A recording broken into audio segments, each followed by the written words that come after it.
Hey, it's Tyler, host of the Tyler Knows Everything podcast, where the nose is crossed out because I always want to learn more. This episode of the podcast has zero sponsors because it's highly political and I didn't want to put any of my friends into an uncomfortable situation. The following is a conversation between a Democrat and a Republican. Please welcome the super interesting and highly intelligent Jaylon Gasper. Tyler knows everything.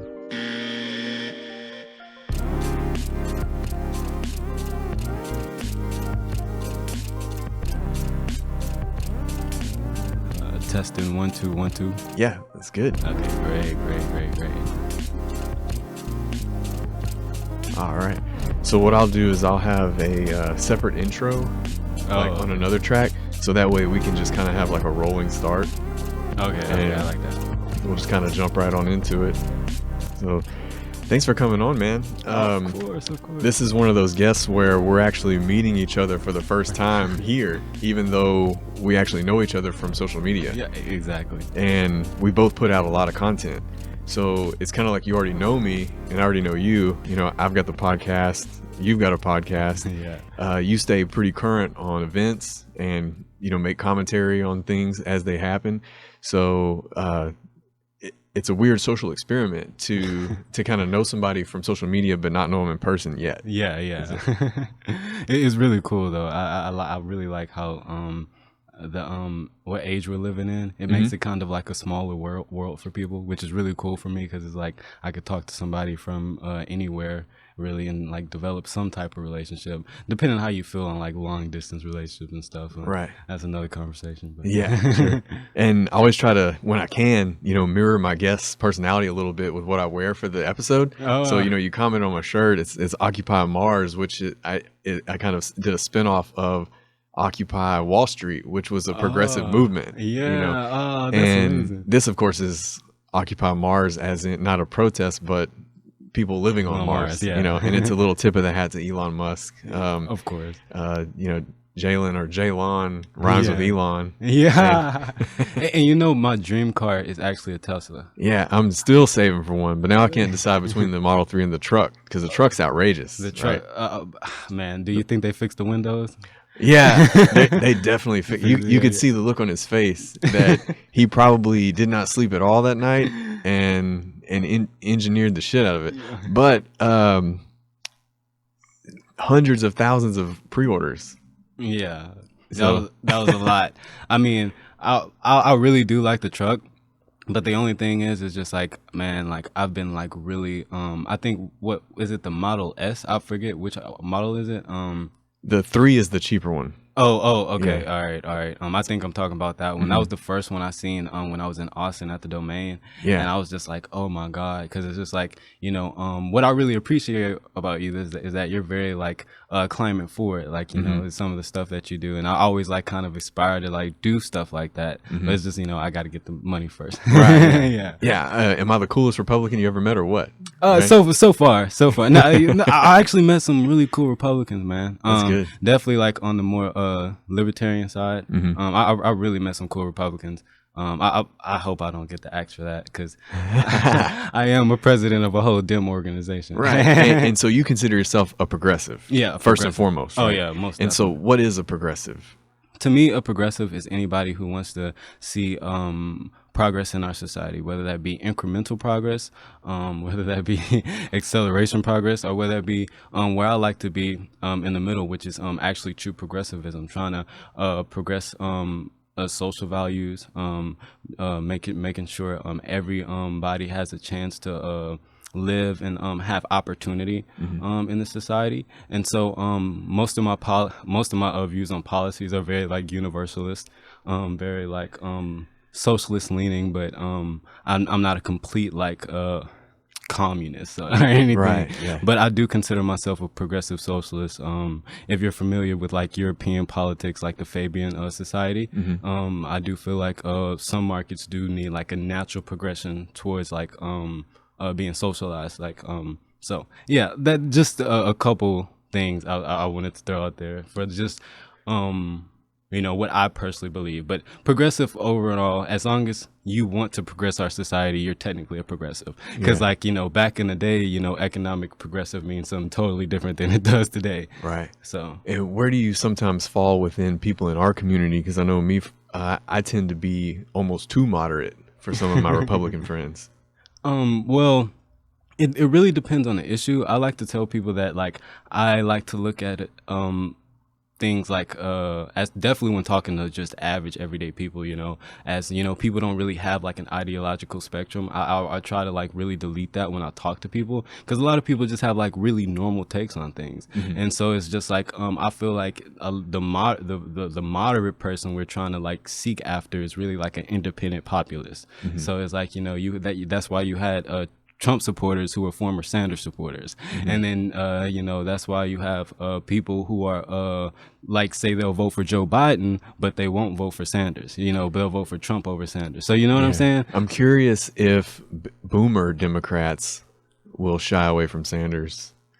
One thing about Democrats, boomer Democrats, they've always been kind of a blue dog Democrat to me. So it's I feel as long as the establishment pushes somebody, as long as they're beating Trump, they don't really matter. But as far as this vetting process, of course, the boomers are gonna make sure that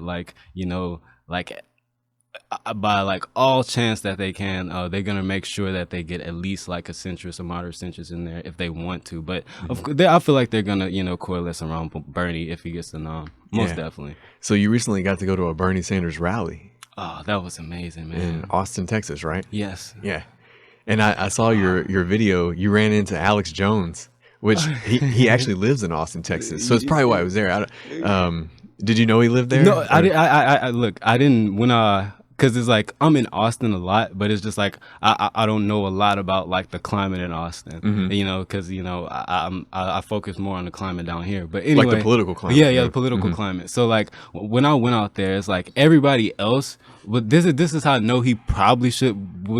I should have picked up that he lived from there, because as soon as I went there, everybody else was just carrying on business as usual. Oh, right. I feel I was the only one that was oh my God, it's Alex Jones, you guys, and of course this infamous nefarious person. But I'm just oh my God, it's Alex Jones. It's I kind of got excited for a minute, and then my homie Will, who lives there, and works with the Travis County Democratic Party, said, "Oh well, he lives here, and he always comes to these things." Right? Yeah, because I've seen videos that he's posted where because Austin's a pretty liberal town. Yeah, and he'll be at a bar at Rainy Street with the food trucks and stuff, and he'll just get accosted out of nowhere. Yeah. And he usually videos to show what's happening to him. He's not really instigating, whereas at the campaign he maybe a little bit, but sometimes he just goes out to eat and he gets harassed. and to be honest, bro, I totally believe that. I totally believe that. I totally believe that. That shirt that he was wearing at the rally was the same shirt that he wore on the most recent Joe Rogan podcast that he was on. Oh really? It's the NASA space shuttle. Yeah. I was I wasn't even paying attention to this at the time, to be honest. I was just oh my God, it's Alex Jones. And he was on a recent episode of Joe Rogan. Yeah, so him and Joe Rogan got mad at each other because his original episode was episode 9/11, and Joe did that on purpose. He made it. But they were mad at each other for a while, and then I guess apologized, and he had him back on, and it's 3.5 hours of craziness. I'm already knowing, man. I tried to send through. There's some things that he gets right. Every once in a while. There's that. It's a broken clock is gonna be right. Yeah. There's that secret society of the elite. Yeah, that. Called the Bahamian. It's Bahamian Grove, and they call it the Bahamian Club or whatever. Yeah. And they referenced it in the House of Cards TV series on Netflix. Yeah, with Frank Underwood, Spacey, and it was called Elysian Fields. Or something something like that. But the real life version of that's in California, called Bahamian Grove, and Ronald Reagan used to be in it. But it's 100 of the most influential men. It's men only, from all over the world, super rich people, and they get together for this 2-week retreat in the woods. And I seen that on the History Channel, bro. Yeah, it was so weird. Alex Jones snuck out there on the other side of the woods and he actually has some video footage of their stuff going, because they're doing tribal ceremonies, and who knows what they're doing. Oh wow. He was trying to expose them. Yeah. But Yeah, that it's like an invite only thing. Oh yeah, man. And speaking of those elitists, I was looking up on Google the other day. So most of us are in the 1% income level of the world. Mm-hmm. To be in the 1% income level, it's like around $30,000 a year. But Okay. the 1% of just America or just the United States is like 400,000 income a year. Oh wow. So Yeah. like So it's a big level gap, a between huge gap, yeah. And I catch myself too. I try to quit saying America and instead say United States of America or U.S. because Yeah. South Americans are Americans, Again, Central that is Americans true. are Americans, Canadians they're Wow. Americans. They're in North America, right? And we don't say President of America, American Senator, American. Okay, We yeah, say President of the United States. Yeah. U.S. Senator, U.S. House of Representatives. So I've been trying to catch myself on that. To be honest, I'll never. First of all, I didn't even notice that, and it's like I feel bad that you picked up on that before I did. Right? The tone police will be more like, "Oh, Jaylon, you should have picked up on that." Yeah. But yeah, man. But tell me more about the rally. So The rally was pretty amazing. Like I've been to political rallies before, but like that's probably one of the most like just galvanized like energy that I've been around. like how was attendance and how was It was huge. It was Yeah. huge. I didn't really get any numbers at the end of the day. Yeah.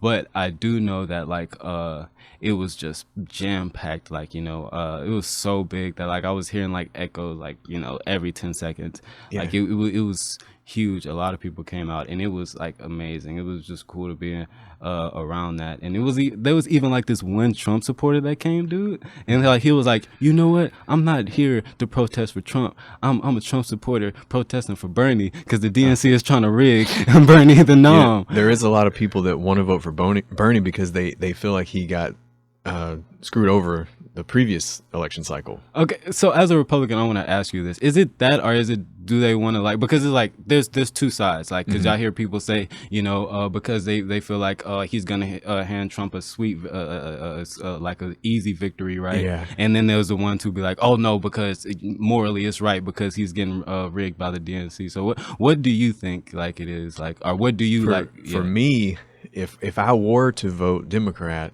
the most likable candidates. One of them's already out, which is Andrew Yang. Oh, you really like Gang? Yeah. The other one is Tulsi Gabbard. That's what. Why don't more Democrats like Tulsi Gabbard? She's a woman. Mm-hmm. She's a veteran. She's a minority. Yes. She's got experience. She's already in Congress. I don't get it. Yeah. Slight on the minority. I don't really care about that. I didn't Right. in politics, but for a he's Democrat, if you watch the past few Democratic debates, they're all white, wealthy people. Yeah. And which is usually from pop culture the party of diversity. Yeah. Usually the Democrats. Yeah. And exactly. it's been narrowed down to these 5, 6, 7 candidates on the past debates. Yeah, that is, man. Like, I feel like that's where we actually like really link, because I seen that you really like Tulsi Gabbard, and like from the beginning, I really loved Tulsi Gabbard because I fell in love with her non-interventionist platform. Right. As a person who had like family who's been in military service, and I've had friends who had unfortunately lost family members, and like that really made like just watching my friends grow up without their family members was like just really hard for me on a personal level, and again, like just from a like empirical level, I just feel like a lot of times consequentially it's really bad for the United States to be in foreign occupying these foreign spaces. They're very counterproductive, and at the end of the day we haven't accomplished anything being in these places, and so she really captured me with that. Some of her tactics were kind of weird, but like I at the end of the day, I do really feel like I liked her platform, and really she was really progressive, and that's why another thing when you said that is like, wow, you really liked her, because it's like even though like she was more she was kind of getting smeared by the DNC too, she was really progressive, for her to have so much conservative appeal. So and that's what the bummer is it feels like there's somebody behind the DNC pulling the strings. Most definitely. When it comes to things like that.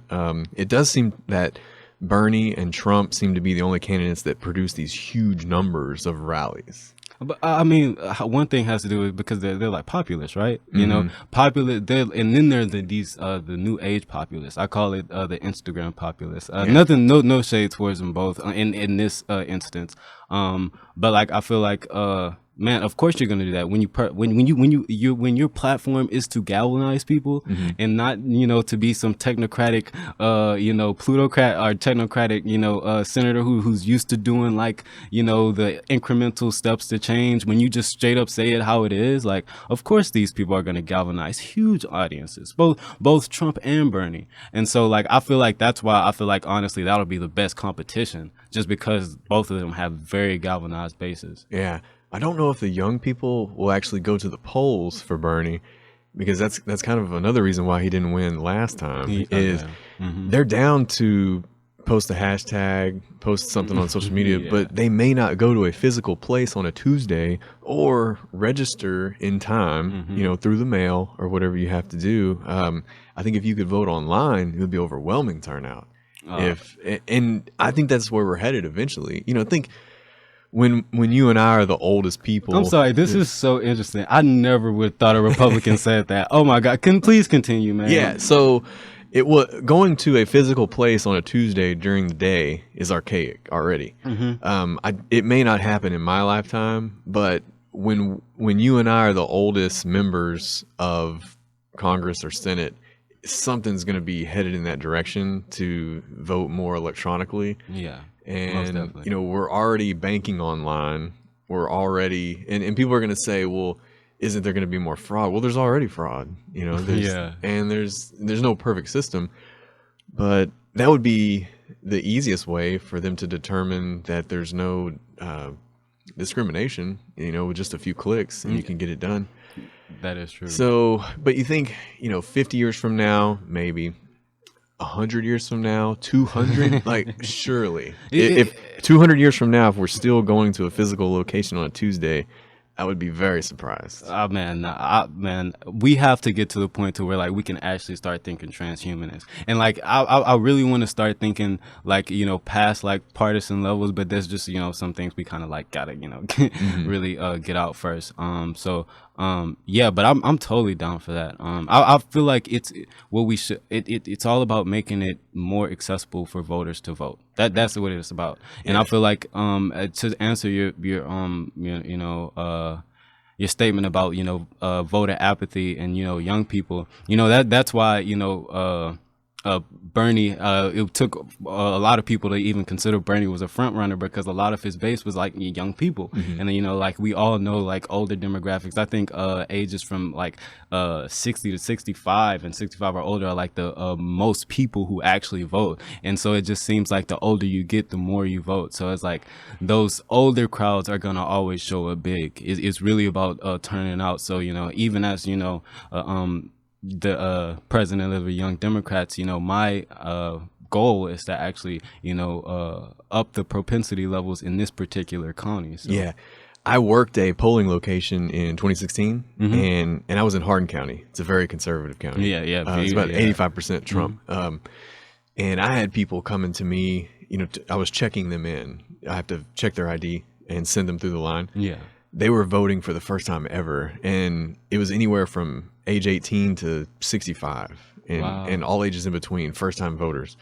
So they really came out of the woodwork for that. And, some people were even saying like, hey, I've never voted. I'm here to register to vote. Well, sorry, you're going to have to sit this one out and vote next time. But that was 16, you said? 16. Oh, yeah. So many people were just... and I think empirically, 16 was just a big turnout year, wasn't it? Yeah, midterms are not so much. Like in 18, when you have your off year, you have your, there's some school board elections, there's some House representatives, super low turnout. Beaumont City Council, unfortunately, has low turnout as well. Oh, those elections are in the springtime. Yeah. But speaking of our city, I have a phrase that I use that's called "think globally but act locally," meaning you kind of have to get your house in order before you go out and change the world. And you mentioned this a little bit sooner. You were talking about me with the energy consumption, that you want to do that, but you may have to do it later. Well, I didn't do it when I was your age either. I'm 38 now, and I'm able to, solar power my house, drive a hybrid vehicle. I want to eventually get a fully electric vehicle, and I want to stop using single-use plastic at my house. So I stopped using the plastic utensils. Water bottles are tricky. I'm still using water bottles, but I want to do better. Yeah. If I can do that, and then encourage my neighborhood to do it, and then try to encourage my city and my county, and then go from there, that would actually make a bigger impact than me just complaining about it to change the world online. And I'm the one that I tell these activists, like, hey, I put my money where my mouth is. Like, I completely solar powered my house. What is your house like? Yeah. I'm driving I drive a Prius. What do you drive? Right? You're shouting about it, but what are you actually doing? So try to get your house in order before you go out and change the world. I totally agree with that. Yeah. Yeah. And I think that a lot of young people may be missing that, where they're trying to make it. They feel like they want to make an impact. They want to change the world overnight. And there's so many things they could do just in their own home, even their own apartment. Mm-hmm. You could change out every light bulb in your apartment with LED. I know you don't own the apartment, so you can't make a lot of modifications, but you could change the light bulbs. And that is a small step to just, but decreasing your carbon footprint, and that is true. And I actually learned that from a girl that I went out with really got me to go green on some stuff, like just as far as like decreasing your carbon footprint. I'm trying to learn how to like compost and stuff, but it's just like, but like you said, like it is so important to put your money where your mouth is, and I do see that a lot from a lot of zealots. Like instead of hanging yourself from a bridge in Houston, take a look at what products you're using at home. Yeah, most definitely. Like I do understand like certain environmentalists, definitely like environmentalists who are more indigenous and they have like roots, but like again, like you said, they put their money where their mouth is. Yeah. So but like I'm talking, but when it comes to the city, I don't want to say what I want to say, but the urban kid who has a college degree and like he wants to tie himself to a tree, like right, you're not really you're not really doing much, bro. My goal is to completely eliminate the single-use plastic in my house, and then I have like a neighborhood Facebook page, and I'm going to challenge them to do the same thing. Maybe 1 or 2 houses, maybe more, maybe some of them will do it, and then go from there. The hard part in Southeast Texas is people laugh at you. Yeah. They literally make fun of recycling and stuff like that. You can't even pay to recycle in Beaumont. We had a recycling program that people paid for, and they quit. Oh you my can't God. do it. And that's another. That's one thing about like climate change that like scares me, because it's just like one thing about humans, they really suck at like thinking like proactive and not like acting on that proaction, like being like, okay, well, maybe I should just like stick to like this reusable napkin instead of keep using these like plastic plates or something like that, and or maybe I should cut down on like my youth, or maybe I should start recycling, or maybe we should fund like a program to where like, hey, we pay for like recycling in our city. It's so hard for humans to do that because they suck naturally at being proactive. Yeah. And in the United States, we do a really good job compared to other countries. Oh, like China, China's the main polluter because they're completely, state run, and they do what they want. It doesn't matter if you're a climate change activist or a green activist as a citizen in China. They don't care. Nah, they those don't care, people are in power for decades. They don't have election cycles like we do, and that's why they do better than us at playing that long game. We have these term limits and things. I tell people a lot of time that's like the double-edged sword of having like a unilateral authoritarianism. Definitely some of my friends who are like more left, who are more like communists, this is where like we're touching like the parts where I always condemn them on, but like this is like they do progress faster in certain like technology, and but like again, like because it's one party, but again, a lot of corruption comes from that, where they don't really focus on like human needs. They just really focus on proficiency and how good things run. And so like China is big polluter, and the United States is doing better, but I would like to see us just try to cut down on more of our fossil fuel emissions, in our CO2 emissions. But I really want to ask you, as a Republican, I'm sure you're for the free market.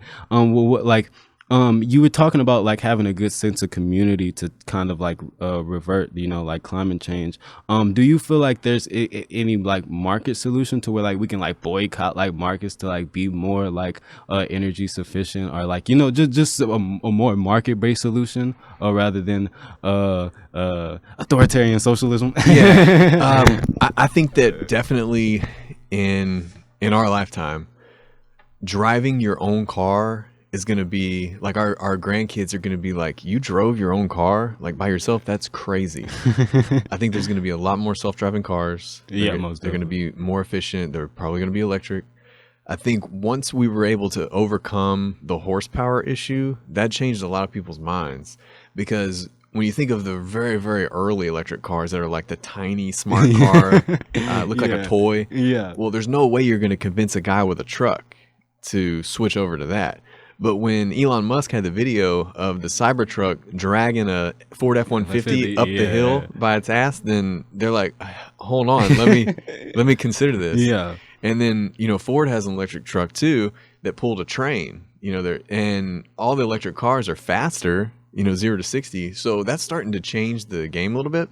And he even, just with a software download, can increase the mileage. And so it's kind of like an appreciating asset. So I think transportation will help a lot. Solar power is like a no-brainer if you're a homeowner. Yeah. If you're in an area that has sunny skies 9 months out of the year, like Texas, I got my solar panels put on exactly a year to this month, and I've never had an electric bill. So, wow. and it's more about just sharing the information. They're wildly popular in Arizona, a little bit less cloudy. We're on the Gulf. We get a little more rain. Mm-hmm. We go a week without seeing the sun sometimes, but it balances out on the days that are sunny. If you had like a landmass that were the size of Texas covered in solar panels, then it would provide power for the whole world. Yeah, wow. The statistics are very crazy.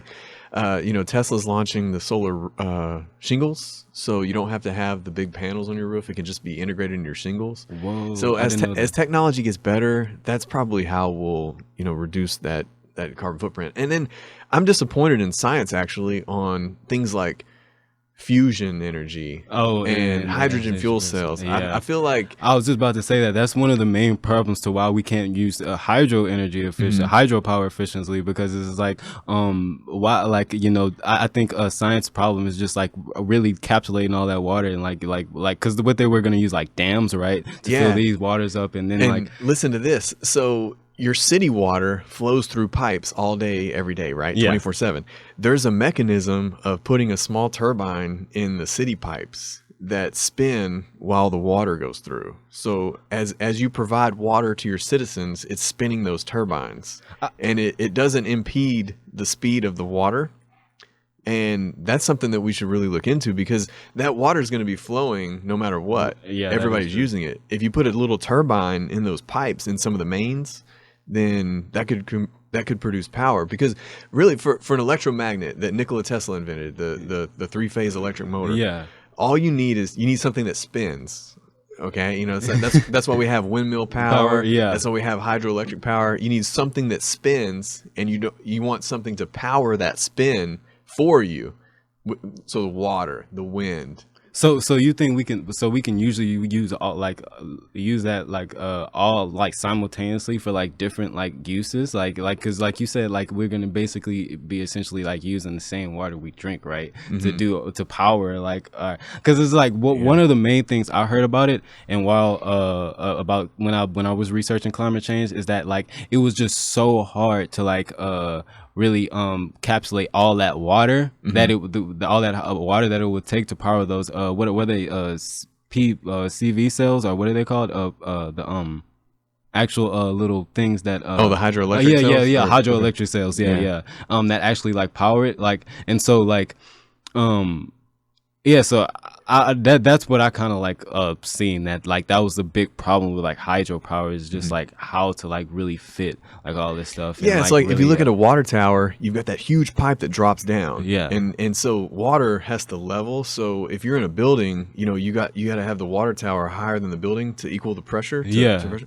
So when the water drops down out of that huge pipe, if you have something in there spinning like a paddle wheel, that could create some electricity. Not enough to run a city, but enough to run, something. Yeah. For sure.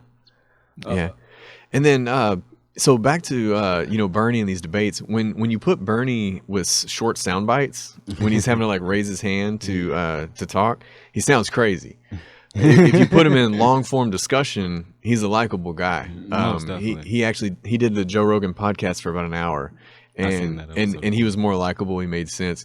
Joe did question him on some things like where does the money come from for these programs? And there wasn't really like a direct answer. I know. I mean, he did conversate, but I did notice that. But he's for sure a likable guy when you put him in a non soundbite setting. Oh yeah, most definitely. I think the debates are a terrible format. I feel like they're a terrible format, period, because it's really hard for it really doesn't focus on education about the issues, right? It just focuses on slam dunking either candidate, making candidates feel good, and so like it's all about sound bites. It's not about like actually talking about the issues. So even if Sanders feel like he wants to fund these programs with a progressive tax and by increasing taxes on the rich, he can't really adequately like even like really map that out at a debate. That's why I wish debates were like allowed to be longer, and you were like allowed to bring like empirical evidence, and like you were allowed to have like your whiteboard and everything. Did you ever see his 8.5 hour filibuster? So yes, bro, that is legendary. He brought charts and graphs. Yes. I did not watch it in its entirety. No, I was more just amazed that he did it. And I kept like fast forwarding to see like, did he actually, and he did, he like outlasted it. But I wish I could, kind of, I may have to treat it like a podcast and listen to it several days because I'm curious to what he says. Yeah. So let's talk about healthcare. So Bernie's plan for healthcare is 100%. It's no copay, no premiums, no deductibles, no prescription drug costs. I mean, it's just out of pocket expenses. Yeah. No out of pocket expenses. And there was some economic professionals that analyzed that on where the money could come from if we could do it, and there were some, and it was across the board. There were some that said people would save money by this plan. Some that said it would kind of break even, and then some said it would cost a lot more. So we have no clue. We really don't know how to compare it. There's the Nordic countries, but then I don't know if our government is as efficient as the Nordic countries would be. Our government is kind of notorious for waste, right? Yeah. Like I know some federal employees, for different offices, and they've told me somebody could come in tomorrow and say, all right, we're going to pay you guys half of what you made. And nobody would quit because their job is so easy, right? Wow. there's a lot of waste. And actually it's funny you bring up that waste, because that's all like in health insurance it's a lot of waste when you ask a lot of doctors just about where does all like a lot of the money go, and then like when we're talking about a couple empirical studies, I did see that empirical study to where like when you look at the status quo, it's gonna cost around like 50 trillion in the next 10 years versus Bernie's plan that's gonna cost like 30 to 35 trillion, but some people even have that at 40 trillion. So yeah, it is hard to put like an exact mark on this, but like one thing that we do know that it'll totally eliminate like premiums, copays, and deductibles for like the average American, while raising while having a progressive tax that has the bulk of the tax on the wealthy, which being the other 1%. Yeah, I get mad at all insurance actually because I'm a very cautious driver. I drive slow. Well, mainly probably because the Prius isn't fast anyways, right? But so I don't have any auto claims, but I'm paying that monthly premium. I pay this huge monthly premium for health insurance, and I never use it. I only go to the doctor once a year, and it's because I want to, because I get my lab results done. because I usually do some different nutrition experiments. Oh, okay, Yeah. that's neat. That's So neat. like I did last February, I did carnivore diet. I only ate meat and eggs for a month, and I wanted to test the results at the end. Oh, And wow. they were good. But anyways, if I didn't want to go, I wouldn't have gone at all. And so I'm kind of paying for somebody else that's in my group, I guess, that goes all the time. Mm-hmm. And So that's your problem with like a universalist policy, is maybe, where yeah, like you're I'm essentially healthy, right? yeah. So why am I paying for? yeah, so yeah. I guess I would be saving money from the premium standpoint, but I'm not taking advantage of those services. Now, obviously, I'm going to get older, and you're gonna need those services more. And then it also depends on your geographical location, your socioeconomic environment. Yeah. So like these people do tend to have higher health issues and just from heart attacks, heart diseases, from certain procedures, and these people also tend to have more preconditioned health needs versus people who are more well off. Yeah. And so that's what I really focus on, and this is why I really like universalist policies, because it completely shields that bottom without leaving anybody in the cracks. And this was what a lot of progressives had a problem with things like ACA, the Affordable Care Act, is because with the individual mandate, it just really forced people to pay for insurance. And so but it really didn't like a lot of people still fell under those cracks and still didn't qualify for insurance, definitely in states that didn't expand Medicare and Medicaid. Yeah, so Pete Buttigieg's position is he wants choice. He says, we're going to have the Medicare for all, but you can choose not to do it if you want to. And so that seems to be popular with the moderates.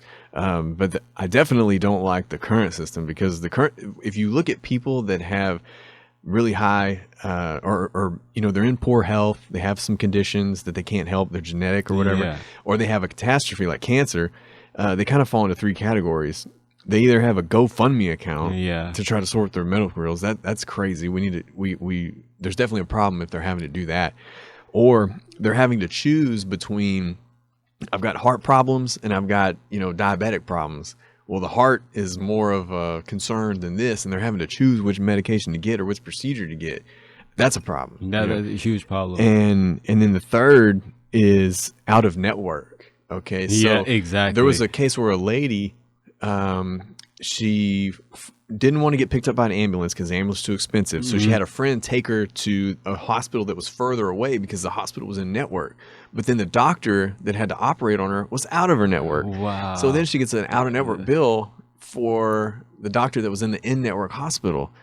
That's messed up too. And so like and that's why when you were just talking about choice earlier, if we can go back to that, just the idea of choice, philosophically, I consider myself a utilitarian.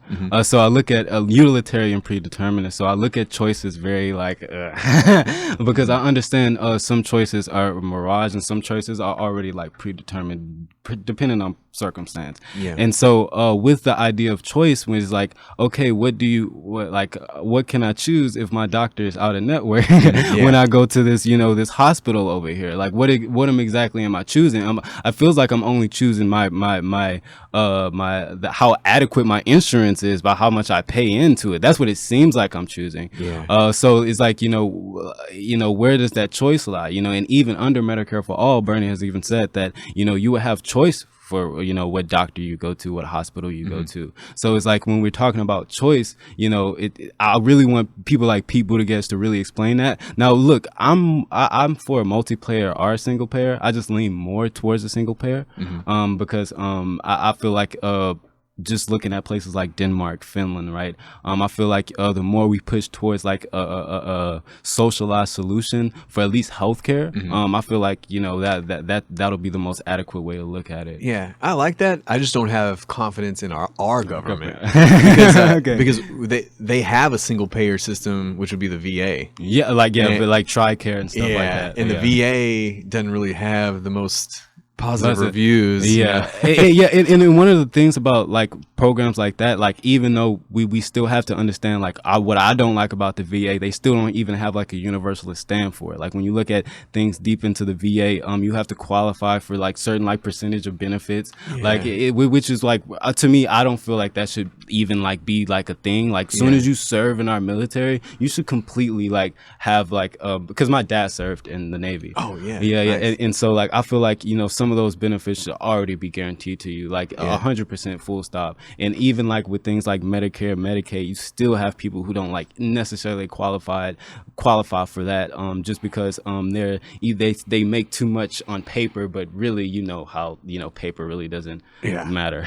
So one thing I'm mad at is in the United States we don't have intravenous stem cell treatments. Oh, like for like cancer and stuff? You have to fly to Panama. There's a doctor in Dallas. It's cellmedicine.com. And if you're a patient of his, you have to fly to Panama to get the treatment. And so right now it's mostly celebrities and people with the money, because not only do you have to pay for the treatment, but you got to fly to stay in Panama for, you know, a few days. Wow. And that's something that can revolutionize, you know, your anti-aging and cure all kinds of problems. And like I said, like they're really looking at stem cell research to be like a big cure for like things like cancer. Yeah, and we do have intramuscular injections, but we don't have the IV. Okay.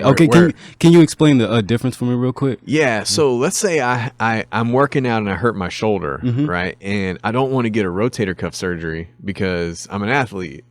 So you can just inject something, right? So they inject the stem cells into the muscle of my shoulder and it will repair itself. Wow. But it's just isolated to that muscle tissue. If you get intravenous stem cells, so you put the IV into my vein, it goes through my whole body. And so Mel Gibson did this to his dad. So his dad was like in his 90s and was just like, you know, almost at the end of his life, you know, on his deathbed. He flew him down there because they have no, you know, he's got bankroll, right? So he gives him IV stem cells. The dude feels like 20 years younger. I mean, it feels, and so it's also popular with athletes like MMA fighters. And they're like, what does it feel like? And they're like, you feel like there's lightning coming out of your fingertips. Like you feel like you're Thor. You know, like superhero. We've got to really, you know, explore that option, you know, for anti-aging purposes. Most definitely. Yeah. So that's the difference between the intramuscular and the intravenous stem cell. Now, when my daughter was born in 2006, there's an option to cryogenically freeze her umbilical cord blood. So that's got her stem cells. And that can be used at a later time for her or for family members. And there was like a list of things that it could cure back then. And the list just keeps getting bigger and bigger. Wow. So if you ever have kids, you definitely need to look into that. Man, you putting me on right now, man. You're the science guy. I love this, man. You're putting me on right now. Yeah. I did not know that. Because that's where the most stem cells are. As we get older, we produce less. But the umbilical cord blood can there's billions of them in there, and that's the only time you can get it. The controversial aspect is that they also come from fetuses like that are aborted, you know? And so it gets a little sketchy there. But there's a lot of people that don't do the umbilical cord blood service that could just donate it, and that could go to a big pool of whoever you know needs it. And so, you know, science is definitely fascinating with longevity, because I want to live long enough to, you know, see people land on Mars and live on Mars. Most definitely, man. I like that's why I'm saying I really want to like get all this part about like get past this partisan stuff so we can focus on more transhumanist stance. That's why man, dude, because it's like we have a lot of stuff to do. But like you were just touching on like areas of science that also had me thinking about just how we looked at medicine. Like we're talking about healthcare too. You know, I would love to see our healthcare, you know, and I feel like this will happen more under a single payer system too. I feel like I really would like our healthcare to transition from, you know, being, you know, solving immediate like diseases or cures to actually preventable measures, to where like people start off a little young and have a hands-on approach, like unlike a Germany, like kind of like a Germany multi-payer system. Like I feel like I should have a discount on my premium because I go to CrossFit 5 days a week. Right? Yeah, I feel that though. I feel that though. Like, you know, no matter how like paternalistic they may sound, I do feel that. I feel that, and so like I feel like there's a lot of preventable measures that that medicine can start taking that like like would really consequentially see like the benefit to our society. Just like, you know, telling people, you know, about like just simple diets when we were young. You know, they kind of try to do it in school, but it doesn't really work that much. But I feel like if doctors just have a more hands-on process to actually be in people's lives to prevent some of these things that happen to them, instead of just, you know, treating immediate like or having like immediate cures for what's wrong with them then and there, I feel like that'll consequentially also help our society. Yeah. So my thoughts on healthcare are the opposite of Bernie, and it's more of a libertarian model, like a Singapore model. So if you Google how much is a gallbladder surgery, right? You're not going to get any results because they don't know, right? Like me and you could go to the same hospital, the same surgeon. It could range anywhere between $5,000 and like $95,000. Yeah.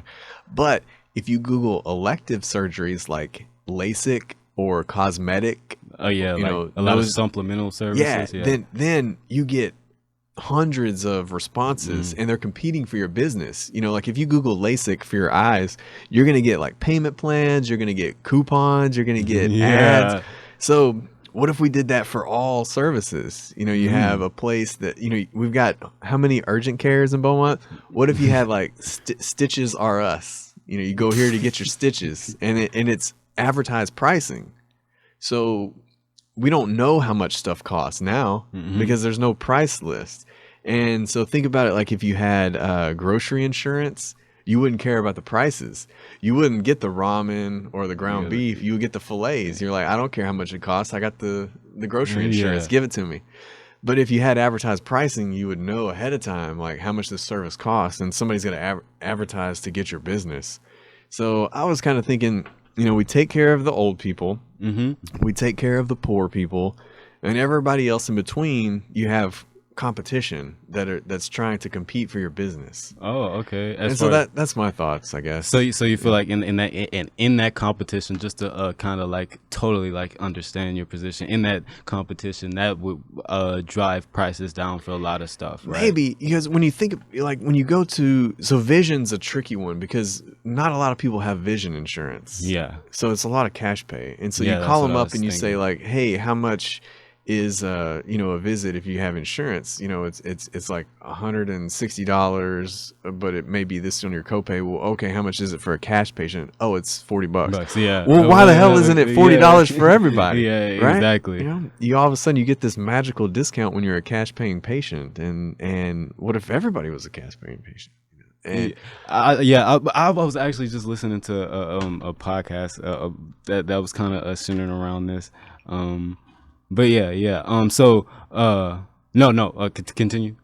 Oh, that's it. Oh, yeah. The only problem about that idea, if your idea is to like have the competition at least try to drive prices down to a bit, like then I kind of understand it. But for me, I'm focused more on affordability and like true access and guaranteed access. Yeah, and that's just as I get older, I get more libertarian. Yeah, and that's just that little piece of libertarian. Hey, well, I don't know if I could say this, but I'm black, so I'm a third libertarian automatically. We don't, after that slavery stuff, we don't like the government. And that's cool. Like everybody should not be afraid to, you know, talk about what they are in their group. You know? When I was at a county meeting for the Hardin County Republican Convention, and I talked about being a moderate, they thought I was like, there was somebody in this small group thought I was crazy. They were like, what is a moderate? I was like, well, you know, I tend to look at common sense issues and, you know, vote accordingly. And they're like, well, you're supposed to just be conservative no matter what. And I was like, no, that's like not what you're supposed to do. No. I'm definitely more consequential in how I look. I don't have like this deontological look at life to where like I'm very obtuse in my views. Like even though like I consider myself a progressive socialist, I have like I subscribe to many ideologies. Right, yeah. Like. And if nobody gets anything out of this conversation, the main thing they should get out of it is that we were friends before we recorded this podcast, and we're going to be friends after. Oh, yeah, of course. And that's the main thing that you should get, no matter what we think. Have opposite views. There's one thing I'm really curious to get your opinion on is the borders. The borders. Right? Because I have a very nuclear take. So here's my concern on open borders, right? Okay. We have a problem already with human trafficking, with current border management. So if we have open borders, is that going to be worse? And we're in that area where Houston is bad because we've got I-10 and we've got 45, and it's just that big corridor, a lot, a big city. So when I, being a science guy, and I look at feeds from the International Space Station, I like the no borders. You don't see borders when you're up there. We're all on this. If you ever start taking life too serious, you got to remember that we're all on a floating rock spaceship that's flying through space, spinning around at 1,000 miles an hour, and in a long time, our sun's gonna go red giant and swallow us up, and we're gonna be gone. So borders don't matter that much when you think about that, but they do matter in the short term of our lives. So how do we navigate open borders? Oh, well, for me, I feel like capital should flow freely through countries as well as people should. And when you look at the net benefit that immigrants do have on our society, I feel like we shouldn't do anything at all to stop that. Yeah. I mean, there was a study by the Tax Institute the Tax Institute of Policy, and that basically said that immigrants get around like they attribute around like $11.6 billion into our economy. And so and then when you look at the U.S. Census Bureau, they also say that they add quality of life to the United States as well, meaning that, with declining birth rates, stuff like that, with a lot of people just not wanting to have kids or, even get together anymore. You have a lot of immigrants who offset that. And so, like, I feel like since I am a pioneer of free trade, that's one thing that me and Bernie have differently. I feel like the best thing for our trade and for our capita is to be open borders, and for our country is to be open borders. Now, of course, do criminals come to the United States? Of course. Like, you have individual illegal immigrants who commit crime, but you have native-born Americans who commit way more crime. and empirically, they tend to commit more crime than actually illegal immigrants. And so when observing that, I just feel like we could just easily put them in jail. Like we could just put criminals in jail like we already do. And of course, reform the prison system to where where people need to be rehabilitated as far as, drug offenders be rehabilitated. And so you have all of them not in jail cells. That saves room for, the people who deserve to be here. Like, people who commit heinous crimes, whether they're illegal immigrants or not. And so that, I guess that was just the view I kind of have of particularly why we should be open borders. Now, I do feel like we should have vetting at the border. I do feel that. Yeah. I don't feel like people should literally just walk in. Yeah, I think people accept it more if we call it border management. Rather than border security. Yeah, I like that. Because border security sounds like guys with machine guns at the wall. Border management seems like, hey, you can come in, but we need to find out who you are. And we need you to go through the proper procedures. Yeah, most definitely. And so, like, but I do feel like those procedures should expedite. One of the I read this from the Cato Institute. This was like 2015, so probably outdated, but a very conservative, a libertarian conservative institute that actually said that one of the wait lines for a lot of Latin American immigrants can go up to like 10 to 20 years. And so when we observe things like that, I do want to like focus on reformation to how we can like decrease that. But of course, I want, some form of vetting at our border walls. I don't feel like it should take people 10 years to become citizens though. And so yeah, and so that's why I kind of look at open borders like it's not as a toxic of a view as like I kind of left it on to be, but I love to just telling people that like I don't really care about borders in the sense of like where it's kind of talked about now, because you kind of hear like the Democrats even like talk about like border security to like an extent, like even Obama, he was responsible for like a lot of deportations and strong border security. So that's where libertarians kind of agree with like every other thing, because a full-blown libertarian wants, like Gary Johnson wanted you to be able to cross through Texas and Mexico one, northbound, Yeah, southbound, exactly. at 75 miles Bro, an hour, and and that's why I'm like, Gary, that's crazy. Bro, no, I'm telling you, I feel like we all had our Gary Johnson and Rand Paul times, man. Yeah. Well, times where we were just like fanatic about those two people because they were like just so libertarian, and I love that. But like I couldn't even vote yet, and I was like a fan of Gary Johnson at that point. But yeah, like it was a point to where like I was like that. But like I feel like there should be still vetting at our border. But of course, like I'm still like. When it comes to just the view, I don't really care about like a border wall specifically or fences or anything that'll keep out free capital, right? And more quality of life, net benefits to our society. Yeah.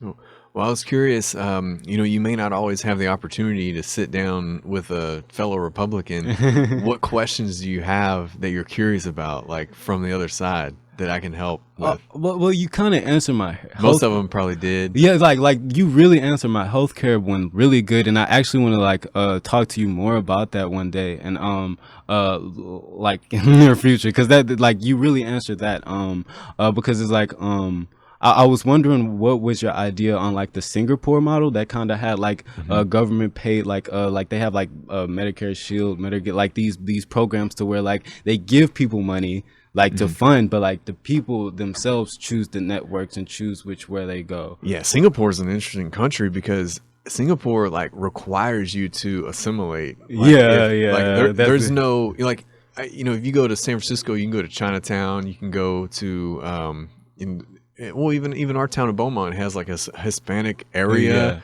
There's not that in Singapore.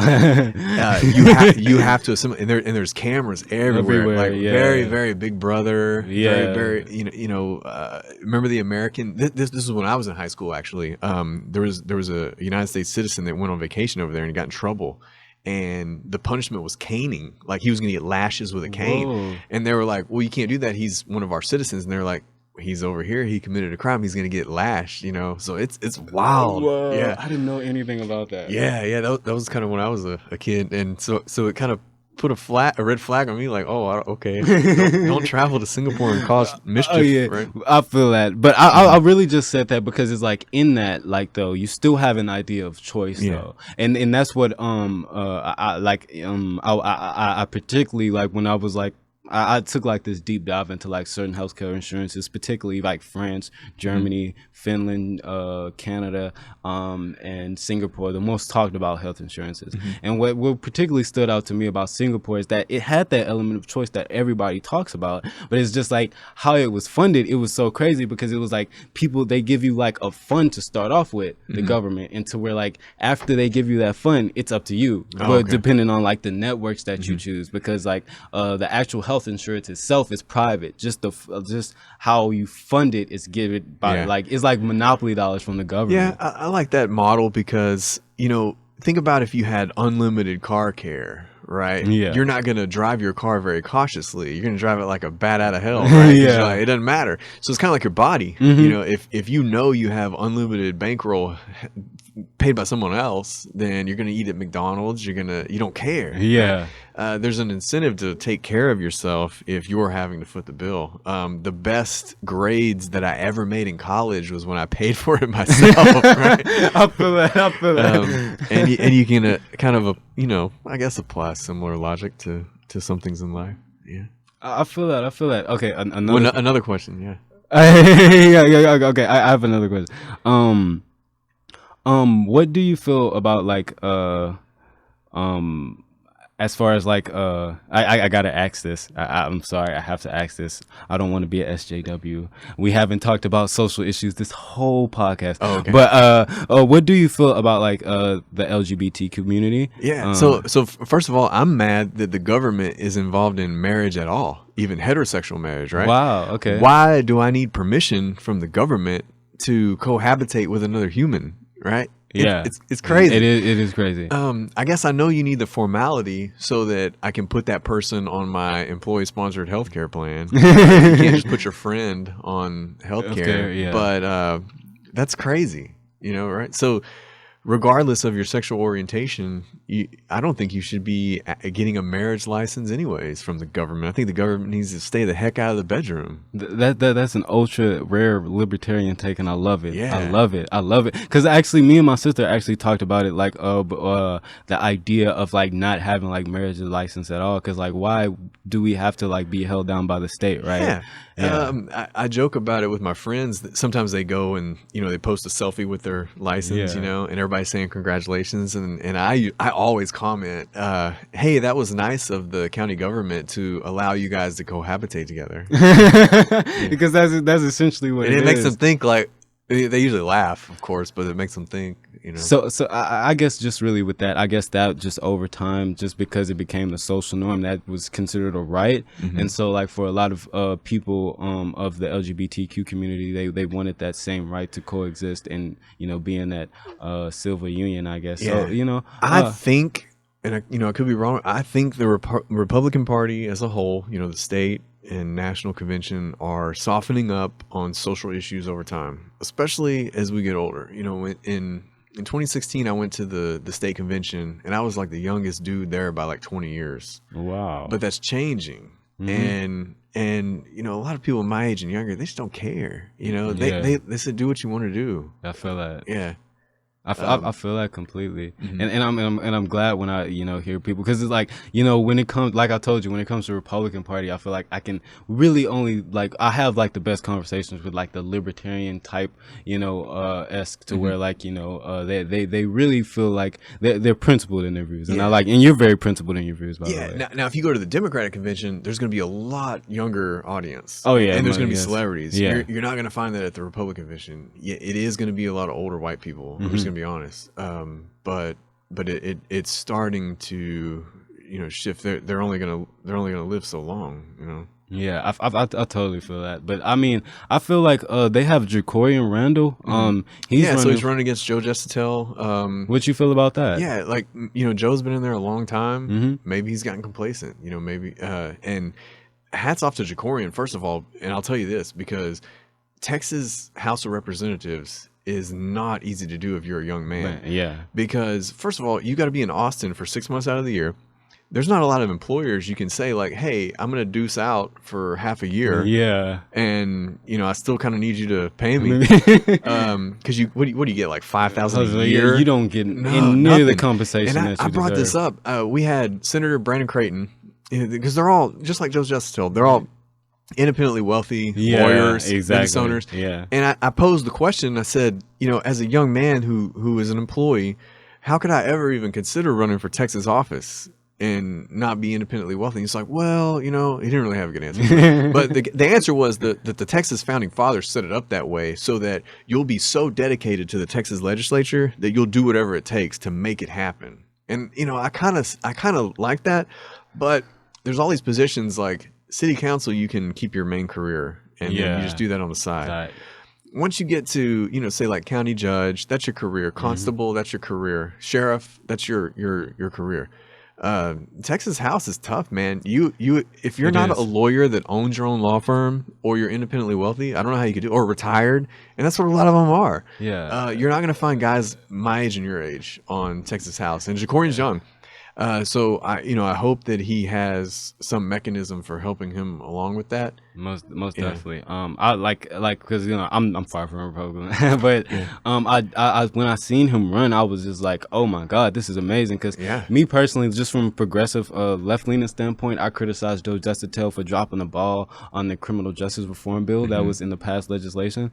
I just feel like as Democrat, you should have de facto, and it sucks when I'm seeing Republicans slap you crazy in criminal justice reform, right? Yeah. And so that shouldn't happen. And so that really offset me about Joe Justitel, and nobody primaried him, and I hate it. But nobody's gonna primary Joe Justitel. If you've been an incumbent for many, many years, it's highly unlikely you're gonna have. It takes a lot of money to take down an incumbent. It does, man. So hopefully, I was happy to see term limits on the propositions, for a lot of the ballots this year. Exactly. Super disappointed that year-round daylight savings times was not on the proposition. I wrote that resolution back in 2016. Really? For Texas, yeah. Oh my God. It has wide bipartisan support, but it's such a like low on the totem pole item that they that don't like agree something with. like Hurricane Harvey comes through and they don't even talk Talk- about yeah. daylight savings time anymore. And I tell them, I said, go ahead and push it through because this is something that doesn't take a long time.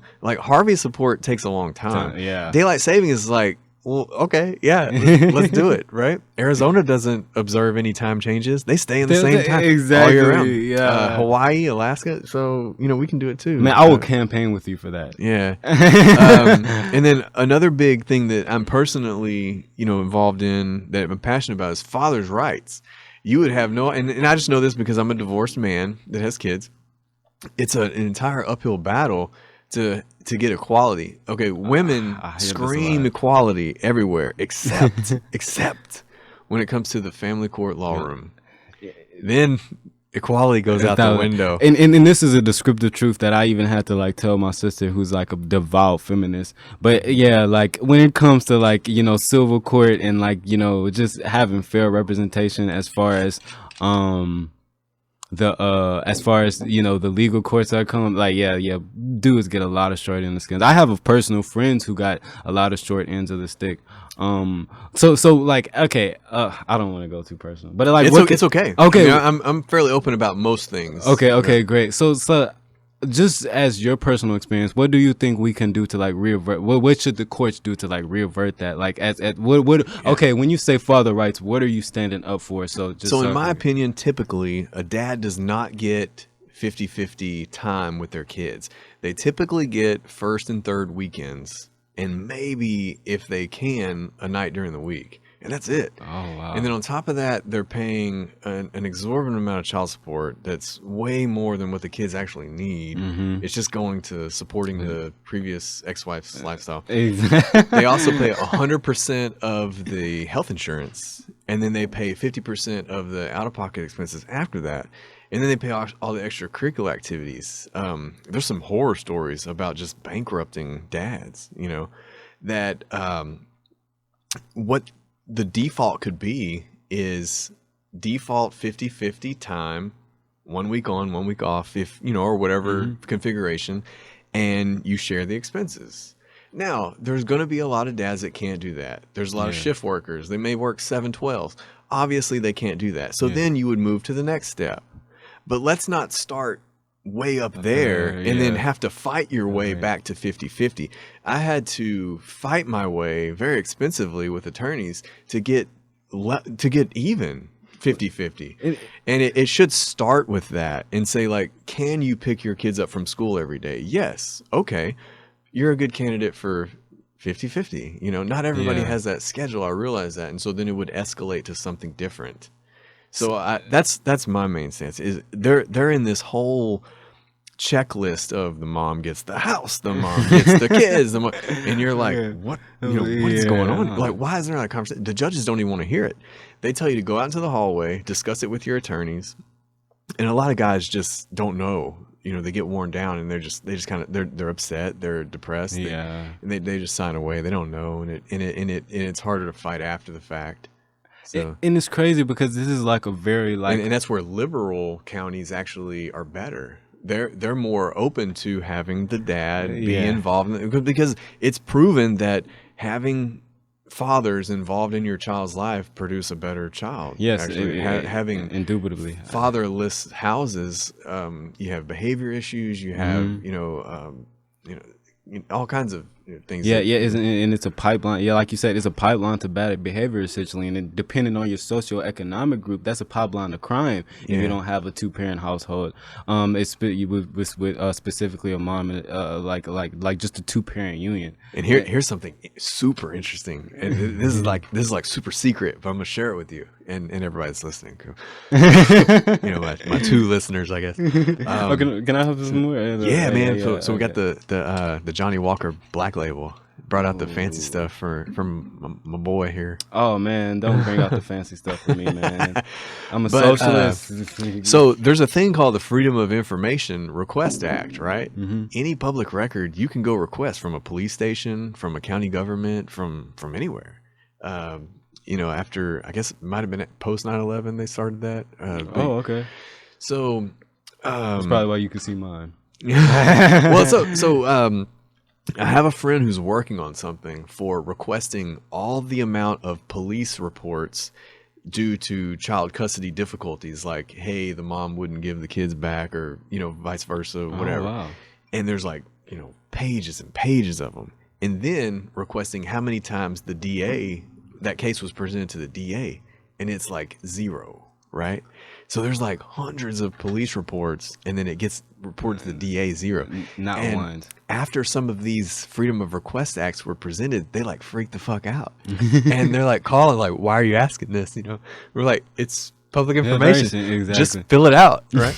And it's bizarre how difficult how difficult the agencies are being with presenting the information, and how scared they are about presenting. It's wild. So we'll see how it plays out. Yeah, we'll see how it plays out, man. But like, I mean, it's an interesting development, because it's just like, if you talk to like a lot of like fundamental like feminists who have their head on straight, like my sister, she totally agrees with it, because like real feminists, what they want to do, they want to equal the playing field, because they understand that yes, certain genders have like certain like physical attributes that are different, and that puts them ahead in certain physical activities, but as far as like capabilities, like and as far as who has the right to work, or who has just certain basic human rights, like it's really an equal playing field. Yeah. And so what it should be that everywhere, and including in our court system when it comes to our kids. Yeah. So it's an interesting development that you see, because I feel like with a lot of reactionary stuff that goes on, though, since like the woman is like was the oppressed one and she's the uplift now, it's kind of hard to talk about the father rights thing in the court, because it's like, oh no, you're the patriarchy, and it's just like, so I definitely see what you're talking about. I don't so much agree with some of the transgenders in sports. That's a difficult conversation. Yeah, especially because some of it can be life-threatening, where you have someone who is a biological man that's in a mixed martial arts fight in the girls division, and they're just like killing them. Yeah, it's like, and it's one thing I do want to bring up, though, is like when it is when they're going through like not the transition, because they don't have the actual change, they just get these puberty blockers essentially, and that does like alterate their like their bones and their bone structure, and it kind of makes their bones weaker. So it like, now when having the conversation of like, that's why it's so complicated, do like transgender men kind of stand like a chance against like, or have a higher advantage? I don't know, like there's a lot of studies that need to be bared out for first. I'll objectively say that, because I mean, this is a new thing, this is a very new thing, but as of now, I feel like the most if you would say advantage comes from surprisingly a female becoming a male, actually, in fighting in going into male sports, because she is puberty blocking to strengthen her bones instead. So like it's so weird, because it's like because like I said, a lot of transgender women bones become extremely weak during that process, so like they're not as proficient as if they were to be like a real man. So but it is a really hard subject, because I'm such an empirical guy. It's also hard because which party is now I'm an exception, but which party is typically known to be pro-science? Democrats. And so when you talk about biology and genetics, and you're like, hold on here.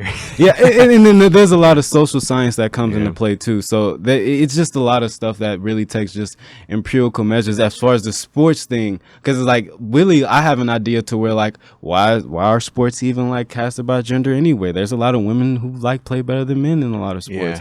But like, again, that's if you want to go to like completely abolishing that concept. But again, like I would objectively say the sports thing is kind of like new.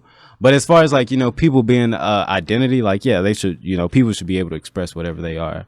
But the sports thing is like fairly new. And I'm such a like empirical based guy to where like I can only give you like a sound argument or a sound conclusion once I have like empirical based evidence attached to it. I did see a proposition on the primary, this is the Republican primary, that said wanted to allow parents to be more involved in the decision of a child who express the interest of making a transition. And I think that's good, because when I was a kid, I didn't know shit, like I probably ate dirt, I didn't I didn't make good decisions. I I don't know how I feel about the kids making a decision. You know, I probably if I could have chosen my identity, I would have been like Odin, the Norse god of lightning or something. You know, right?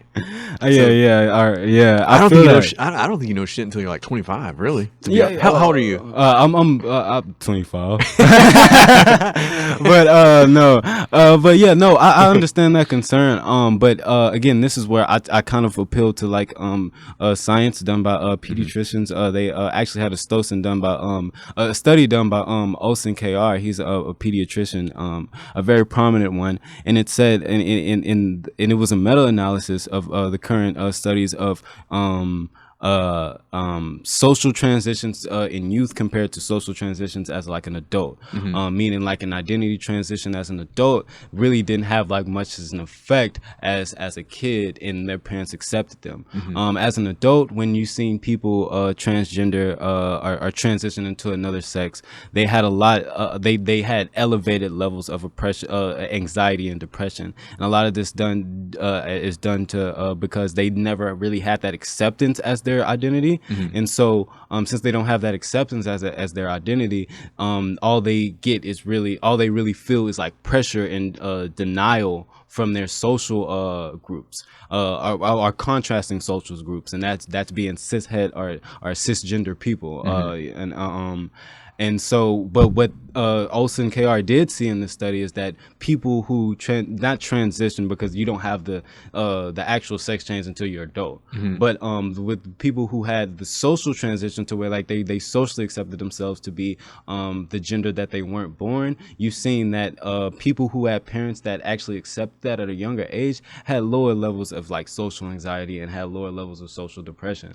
So when you look at empirically and consequentially what's better for the kid, you know, it's all about just giving that kid and allowing that kid a space to grow.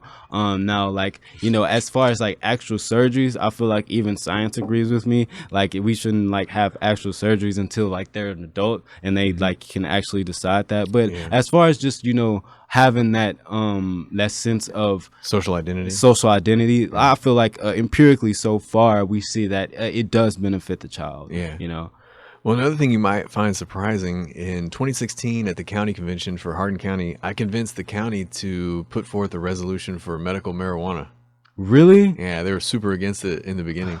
But I found somebody in there that was for it, but they weren't good at speaking in front of people. And I was like, hey, why don't you let me take this on, okay? And I'll kind of run with it.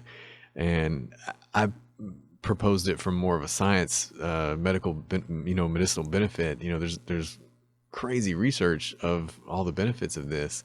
But I'm curious, but I'm glad you came from such a scientific standpoint, because I love when people come from reason. Like, it makes stuff so much easier. Yeah. But it's just like, as people who are so like against the state, right? Against people's against the idea to where like the state controls us in any manner, any faction. Yeah. Why isn't the Republican Party like for like drug liberation? You know, for sure it should be decriminalized. Yeah, for sure. You know, it should be regulated. For sure. We have the United States has a weird history of some stuff. Like for this whole podcast, you know, we've been drinking, Johnny Walker whiskey. I could go to any store right now and buy enough of that to kill us, like on the spot. And there's zero health benefits of what we're drinking right now. We're just doing it because it's fun. Right? That is true. There's other substances out there that are, grown from the earth that have legitimate health benefits that are currently criminalized and illegal in the state that we live in. So it's bizarre, man.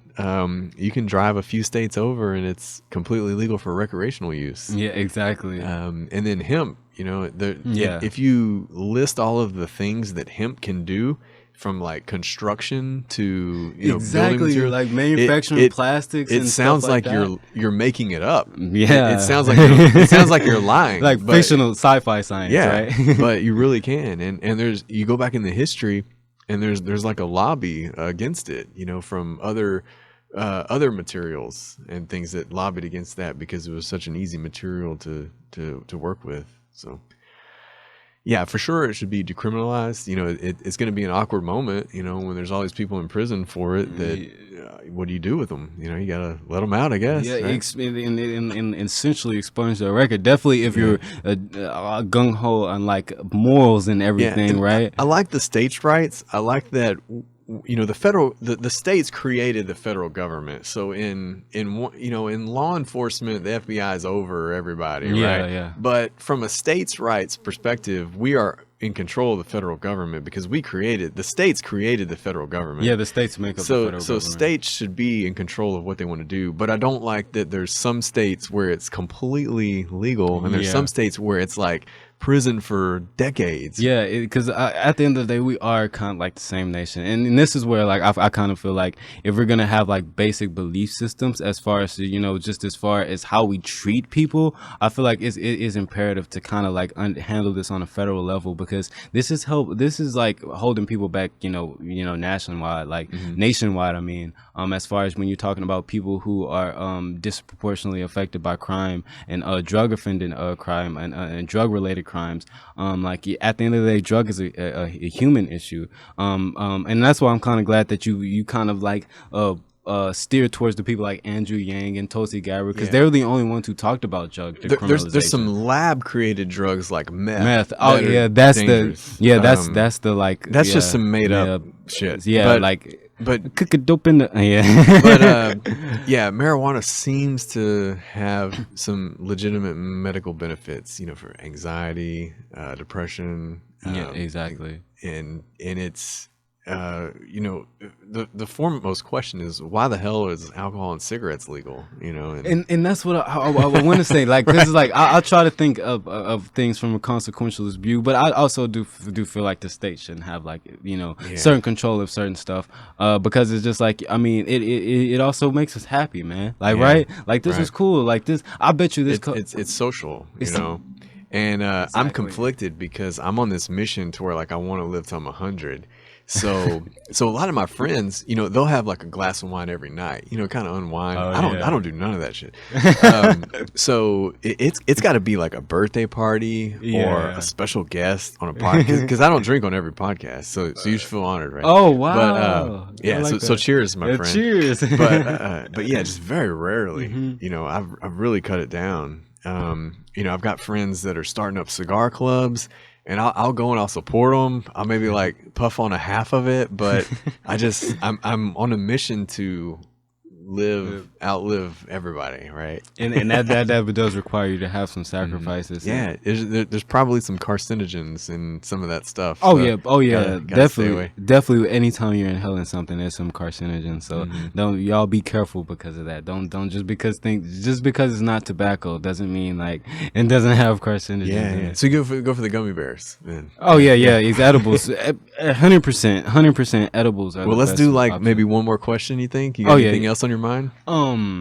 Okay. Hit me with the hard stuff. Okay, I want to hit you. All right. Okay. All right. I guess the last question will be more open ended for you, because I'll even let you ask me a bonus question, like a life question. Oh. So one question, Democrat, Republican, and then one question on like meaning of life, like some real stuff. Okay. All right. But just because I want to get to know you more and your ideology, I already got your life question. Okay.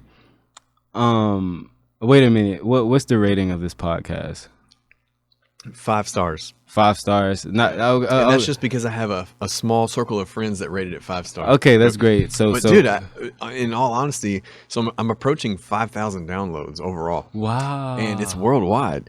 I mean, there's a list of like 25 countries, like Indonesia. I don't know how they're listening. I mean, it's in English, right? Yeah. But everybody speak English. I'll have to share this pretty soon of the list of countries. I started making a video with all the country flags, but there keeps getting more, and I can't keep up with it. I'm just gonna post the list. Oh, that was dope, so dope, bro. I mean, but it's like wildly international. Oh man, like that's amazing, because you're amazing, bro. You're amazing. Period. Hey, we're just pushing content, man. Okay. So actually, like that wasn't even my life question. Yeah. But like I have one political question and one life question after that. One political question. What do you think like makes you different from like the current like Republican establishment? Like if you had like the winning strategy for like Republicans, like what would that be? Right. Yeah, it all boils down to common sense, and I kind of saw that with Arnold Schwarzenegger as governor for California. Oh who's, yeah. he's married to, or at the time he was married to Maria Shriver, who was a Kennedy, and he's a Republican. He's also an immigrant, and he's the governor of the most liberal state ever, California. But he always approached things as common sense. I like to think that Congressman Dan Crenshaw in Houston. He's the one with the eye patch. Yeah, I know Dan A Crenshaw. lot of common sense. He's younger than me. He's 35, and so he posts a lot of videos on Instagram. If you're not following Instagram, I would recommend following him because his videos, because he'll be like, all right, so he'll come out of the chamber like, everybody voted like this, I'm gonna tell you why I voted like this. And super intelligent, man. I mean, I'm just crossing my fingers I can be his vice president. Right? That would be dope. That's what it all boils down to, is does it make sense? You remember when the State of the Union and you have Democrats sitting down and standing up? Like, isn't it weird to see like what they sit down for and what they stand up for? Yeah. So everybody stood up for free internet in rural areas, which is cool. But like, they didn't stand up for the trillion trees, like and I'm like, what are y'all like, or jobs? Just, like, I know you don't like Trump, but just like stand up for jobs. Because here's the thing about a State of the Union, like literally everything he said was positive. They don't really say negative stuff in the State of the Union. It's all positive. You should really just stand up the whole freaking time. Yeah, but you know, like partisan I know how it stuff. Is. You can't. And I'm sure when Obama was in office, the Republicans were sitting down. Most definitely. And if I were a Republican and he said some shit about trees or science or space, well, he didn't say anything about space because for some reason Obama didn't like space. But that's another topic. But if he said that stuff, I would stand up. And that's one thing that keeps me out of Washington is I think when you get elected at a young age, the old guys like Mitch McConnell bring you in. They say, all right, son, this is how it's done. And that's where John McCain kind of like flipped the bird at the system. And didn't he have like that last minute vote for ACA? Yeah, I remember that. That was dope. Pretty crazy. But yeah, so my thing as a Republican, if I were to run for office ever, it would have to be based on common sense and getting along with everybody. I mean, I just feel like I have a lot of liberal friends, Democratic friends, mainly because I'm not an asshole. Like they don't. Like, you can post something about Bernie and I'll just listen to it or comment on it, but I'm not going to like block you. Yeah, and most definitely. There's so many Republicans that are polarizing that have these echo chambers of only people that are their friends. Like, same thing with lefties, bro. Yeah, it's the same. And they really just have to talk to one another. One of the podcasts that shares this very same studio is Julia Rodriguez, Wake Up Beaumont. I love her. I would just assume Julia, to be your friend, like highly left leaning. Oh yeah, most definitely. But we get along. We're friends. Like, we saw each other at Lowe's or Home Depot. And we're like high fiving, like, what's up? Give her a hug. But we disagree on everything, like with healthcare. I had to. Here's a theory. Okay, so I did a podcast with her about healthcare where I debated single payer healthcare. And I was like the positive of single payer health. Like I was opposed to it. Okay. So the same libertarian model of healthcare that I told you earlier, I was proposing to her. But the episode never aired because her hard drive crashed. And so as a joke, I had this theory that my argument was so strong that she just didn't want to produce it. But that's not true. But like she's my friend. Like I see her, I'm gonna give her a hug, and a lot of people just forget that, like on your side and on my side, like we're all just humans and we all just want to get along, and that's the naive thing about politics that's unfortunate, that does not get you elected, because if I were to run, my electorate would not like me. Your electorate would not like, so I wouldn't get elected. I mean, actually, my electorate is pretty pragmatic, even on like my left leaning side. Whenever I won the 40 under 40 young professionals of the year, you had to pick one word to describe yourself, and that word was pragmatic. For me. Hey, I love that. I love that. Yeah, because even though I'm a socialist, man, I'm not a zealot like the rest of these people. I try to think. At least, do you think I think a little bit? Yeah, and I even made a post. I go to some of the election watch parties, you know, and I made a selfie in 2016, and I was like, "Hey, I'm at a party to celebrate the next set of humans that are going to be in charge of us." It's wild, right? Yeah. Like, why do we even get excited about that, man? Oh my God! if we had more time, I'll tell you about anarchy. But like, the concept of the presidency is already crazy. Yeah, because there's 300 million Americans, U.S. citizens. I gotta quit saying that. And there's one guy. Yeah, one guy. Just one guy? There should be like a council or a tribunal or something like that. Just one. Nah, just republic is one. The concept of a president was okay when there was like 1,000 people. But it's like literally now, millions of people. Yeah. And I feel like, again, like, have you ever heard of Noam Chomsky?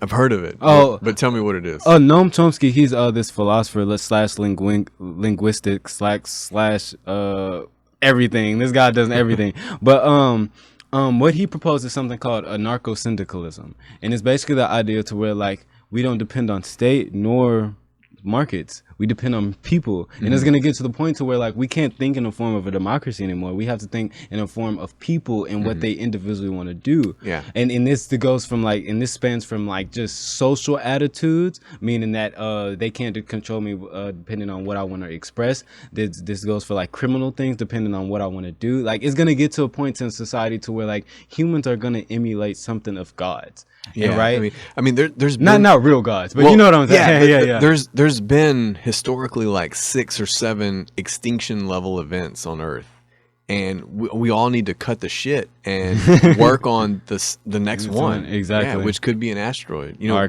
coronavirus.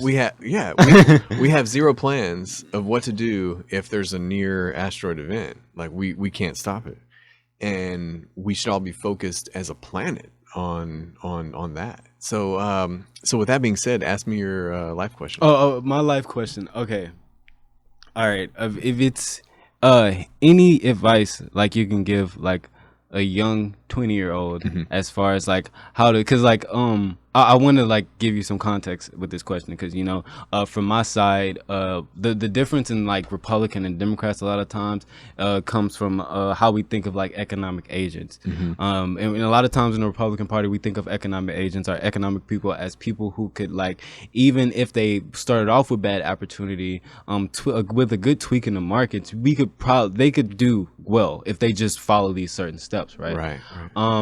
And then from my side, it's more predetermined to where like, yeah, like they could probably do it, but it's like close to impossible for them to actually like achieve these things and get into the right pattern and to become a successful economic agent. Yeah. So for you as a Republican and as a very common sense guy, I really would just want to ask you, what's your like advice for like the typical college dropout, you know, guy who's kind of like me, who wants to just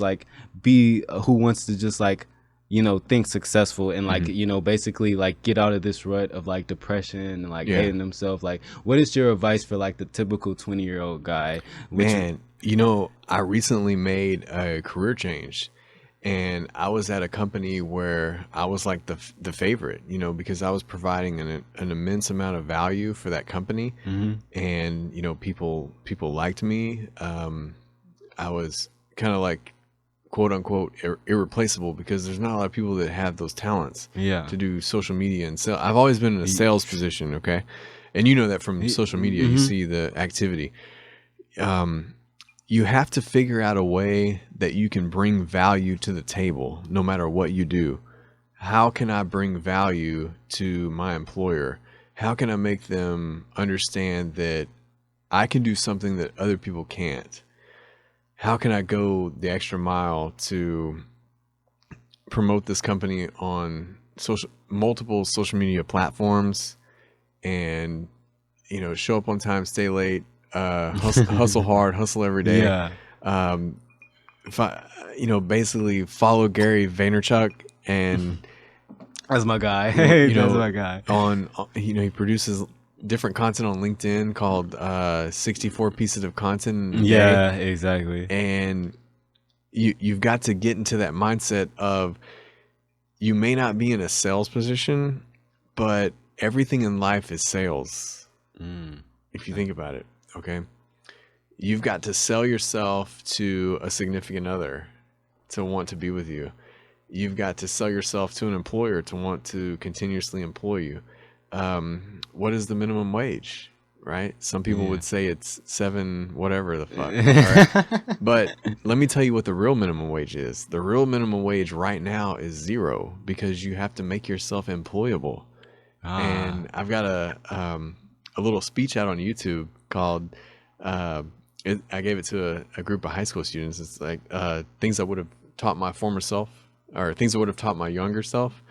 And it's the real minimum wage is 0. You have to make yourself employable and make yourself create value for the company that you work for, and make them realize that you are irreplaceable. Do you have any tips on to do that? Young people have a huge advantage. Okay? Really? Yeah. So I'm at a company right now where I'm doing all the social media marketing, right? And all the, network marketing out in the community. And there's a side division, of that company where there's like my counterpart who's doing like none of that, right? Yeah. And they're looking to replace that, okay?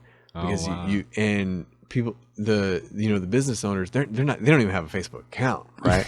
So they're not on that level. They got to have young people that can produce that content and create that content and just tell a story. All you have to do for a company is tell a story about how you help someone, and do that over and over, and continuously, and push that content out there. Just push content. There's no rhyme or reason of how you can push that content. It's got to be Facebook, Twitter, Instagram, TikTok, Snapchat. TikTok, yeah. Young people have a huge advantage when it comes to content creation, and it's never been easier before to do Photoshop with Canva. That's a free app. Exactly. And your phone that you have right now that's on your cell phone plan produces 4K video. That's unheard of in my high school days, where we had to like buy a camcorder. Yeah. Right. So even if you're not in a position where you're a salesperson, you need to learn sales skills, because everything in life is scales. It is sales. Sorry, I totally understand. I've had more classes than you have. But okay, follow Grant Cardone. Follow Gary Vaynerchuk. Yeah, I know. Yeah, those are some ones that you need to, because every time you submit a resume, you're selling yourself, and every time you are at a company, you have to remind that company why you're an asset to that company.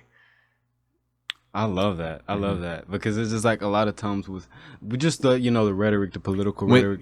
When I left the previous company that I was at, they freaked out. Really? Because I was the face of that company. Yeah, because you said you were that guy. Yeah, and I just I got recruited, so it wasn't anything that I wasn't unhappy. I wasn't looking to move, but something was offered to me because of what I had done. Exactly. Another company, your value increased. Yeah, right? Yeah. Another company approached me and said, hey, we're really looking for somebody like you that can do what you do with your talents. I said, there ain't nobody like me.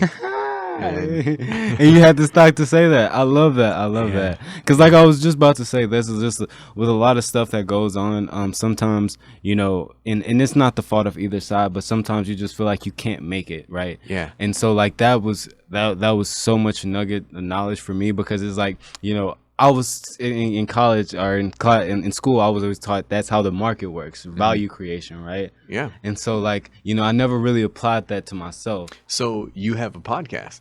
Teach yourself how to edit. Yeah. Add video. You don't have video, right? Nope, I don't have video. Add video. It's a whole nother dynamic. You're on YouTube. You got subscribers. You could potentially monetize yourself. You don't know. You record on what? Your iPhone? Actually, Zach and them actually gave me a camcorder, a Helmcore camcorder. Yeah. Okay. All right. Because I'm gonna be real with you for a second. I listened to some of your early episodes and I was like, nah, I can't listen to this. No, because that was all iPhone and the audio was right. So if I grow up listening to Joe Rogan and listening to Neil deGrasse Tyson on Star Talk, it's pro audio. So if I have a friend that is recording on their iTunes, I'm like, no, I can't listen to this. No, but I feel that though. Like I honestly feel that in that. And now I had to have Zach edit all my episodes in the beginning, and then I taught myself, and then because nobody's gonna edit your content like you are, so you've got to be in control of your own content. And then over time, now back in the 90s, I was the man, like in tech, like video games and Game Genie. Yeah. But the new tech, I wasn't so much. So I had to re-evolve myself and teach myself how to edit and get on that level. And so I went from the webcams and the split cam to now the HD camcorders that are split. So when I'm talking, it'll be me on full screen, and when you're talking, it'll be you on full screen. Oh man, and honestly, this is just like, man, that's why I like people like you, man. Give me all the nuggets of knowledge so I could do this. You are amazing, man. Like, thank you so much. Like, seriously, for everything. Well, tell everybody real quick where they can find you on social media and stuff. Well, you can find me at Jaylon Gasper on Facebook. But on Instagram and Twitter, you can find me at E2 the podcast. That's my podcast. How's your Twitter following? My Twitter following is because I'm so old that my Twitter following is terrible. Hey man, it's getting like it's the area, right? It's the area because I just got on Twitter. This area loves Facebook. Yeah, Facebook. Yeah, and I also got a Facebook page, YouTube the podcast, that does way better than the Twitter and Instagram. But yeah, most definitely you can follow me at It to the podcast, and I'm also the president of the Texas Young Dems. So I like the page. And like you said, my good friend Joseph Trahan, that's my guy. I clicked like going to one of his fundraisers, right? I'm not really physically going, but I just support him. And I got a DM from a fellow Republican. They were like, "Why are you supporting Joseph Trahan?" I'm like, what do you mean? What are you talking about? No, you clicked like on his page. I was like, yeah, he's my friend. And they're like, oh, well, he's Nick Lampson's puppet, blah, blah, blah. And I'm like, no. Look, he's still my friend. Like, and bro, quick plug for Joseph. Can I have a quick plug for Joseph? I'm sorry. Please vote for Joseph for Democratic County Chair. Hey, man, super intelligent. So I went to the press club last week, and they had all three candidates. And they had Ava Graves, the other guy. Palmer. Don't even know. And I'll tell you why. Legit. Number one rule of politics to do not ever say is, so Joseph was first in some of the question answering. I think I know where this is going. And homeboy in the middle said, yeah, man, whatever he said. And I'm like, that's like the number one thing you should not say. But yeah, he said it. So I like Ava, she's nice. My daughter's name is Ava. She reached out to me. She's a friend. But that's identity politics, bro. Don't just because her name is Ava, really. But Joseph is very, very intelligent. Extremely, man. And UT grad, very well spoken. Exactly. Dude in the middle. I still don't know his name. Paul Martin. Oh God. Yeah. Like first of all, to be honest, the other two are plants. Joseph is the real deal. Yeah, and it's kind of a. It's a war with me because I know that if he gets elected, the Democrat party is going to have a huge momentum. Yeah, so I'm like, in a way, like a part of me. Ava? So a part of me is like, oh man, but I'm also happy because he's a friend. Yeah, and he's in it for the right reasons. Yeah, so what? He's friends with Nick Lampson. Like, whatever. Really, yeah. He's not a puppet for Nick Lampson. He's just that's his mentor. Yeah, exactly. It's no hidden story. That's a somebody that he looks up to. He looks up to Jack Brooks. Jack Brooks, legend. Nick Lampson, still a legend. But I'm more interested in people who are highly intelligent and super interesting. If you're not intelligent, like. I feel that. Yeah, come on. Yeah. So what did you think of me? What was my grade? I mean, I'm gonna be honest. This is one of my favorite conversations. Oh wow! Yeah. I didn't so know I'll have to put this out as early as I can. Maybe dude. before, or well, maybe the week of Super Tuesday. How about that? Oh, that'll be better. That'll be better. Yeah. Oh, you're the man. I'll put a little teaser out. A Bernie supporter and a Trump supporter sit down. And this Exactly. is what happens. They sit. They toast on some Johnny Walker Black Label, and they have fun. Like, whatever. That's what everybody should do. Exactly, man. This is amazing, by the way. Yeah. So that's it, man. Let's wrap this up. Let's wrap this up. Tell the people your final thoughts. This was like really surprisingly like super amazing. Are you putting out any new episodes here recently? Like right now, all I was just waiting for, it was for like I'm not gonna lie, I work a lot of campaigns, so that kind of puts up my time. And I know we're extending this ever so long, but I remember, I think you worked on a campaign and they didn't pay you for it, right? Oh yes, What? bro. Yes, man. Oh my god. But also what I wanted to say is, anytime you want to record an episode, slide into my DMs, dude. We'll come into the studio here. We can record it for your podcast. And if you want to, you can actually have this data for your podcast if you want to. Oh, that would be amazing. Yeah, it's called a swapcast. So you have two podcasters that do an episode together, and I'll just send you the MP3 or whatever, and you can put it out on your episode. Oh, that's dope, man. Because we'll cross over listeners. Your listeners will realize, like, hey, Republicans aren't bad guys. Yeah, exactly. Yeah. And really, man, that's why I was so excited when you hit me up, because like one of my main things is making sure like people can have conversations, and that's like my main thing, is because I'm such like a philosophical goof. I'm so like interested in people and how they fundamentally deduct things and how they have conversations. And it's just like with national discourse, people suck at having conversations. Mm-hmm. And so I just wanted to show people that it's completely possible. Yeah. And that like, I actually encourage it, Yeah. Man, I know I'm not going to find as cool as Republicans as you. So like you're in stuff. Yeah. Like I allow you to finish sentences and talk exactly. about, healthcare and give me your thought. And then I give you my thoughts. Exactly. And that's it, And not yelling at each other, man. Oh, yeah, for sure. And then I know even off of this, we can probably even have a conversation of value to where like we have a solution that we didn't even see in like coming, right? Like something that wasn't, Medicare for all that, or something that wasn't the Heritage Foundation, something that's some completely new. Yeah. And that's why conversation is important. And I just feel like a lot of people are scared to have that. So man, just thank you for having me on here. Yeah, for sure, man. You're welcome back anytime. I'll have to get you on for something, and maybe we're set up for 4 people if you ever have any ideas. Hey, bro, I actually have a lot of ideas that I could talk off camera about, but like thank you so much for letting me use the space. Where Zach actually like said like gave me good graces, but the fact that all you guys like really just appreciate what I do, like I'm gonna really start utilizing this space. Yeah, for sure. And I definitely want to like just let you guys meet some of the people that I work with. And do some, because I feel like you'll love them, man. Yeah. Now that I know that where your head is at, you'll love them. Yeah, give me some guest suggestions, and make sure in your personal life you stop using plastic forks and spoons, man. Yeah. I'm trying, man.